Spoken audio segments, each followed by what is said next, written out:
ચાલો બાળમિત્રો જોઈએ સમીકરણનો ઉકેલ. એક્ઝામ્પલ 1. અહીં રકમ આપેલી છે 4x + 5 બરાબર 6x - 25. હવે સમીકરણના ઉકેલમાં આપણને જે xની કિંમત મળશે તેને સમીકરણનો ઉકેલ કહેવાશે. જોઈએ અહીં 4x + 5 અને 6x - 25 આપેલા છે, તો અહીં xની કિંમત શોધવાની છે. માટે આપણે xને એક બાજુ xવાળા પદ જે છે એને એક બાજુ કરીશું.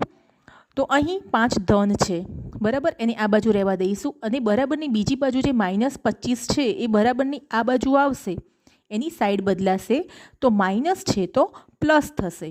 તો 5 + +25 બરાબર 6x એમના એમ રાખીશું અને 4x જેની આગળ કોઈ ચિહ્ન નથી તો એ ધન ગણાશે, તો બરાબરની બીજી બાજુ આવશે તો ઋણ થશે -4x. હવે 5 + 25 તો સરવાળો થશે 30 અને 6x માંથી 4x જશે તો વધશે 2x. હવે આપણે સાઈડ બદલી લઈએ તો 2x છે એ આ બાજુ મૂકીએ અને 30 છે બરાબરની બીજી બાજુ. ફક્ત સાઈડ બદલવાથી કોઈ ચિહ્નો બદલાશે નહીં, કારણ કે આખું આપણે પદ બદલીએ છીએ.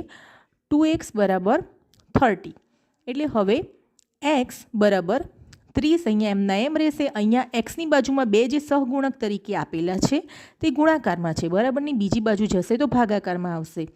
છેદ ઉડાડીશું તો 15 × 2 = 30 થશે.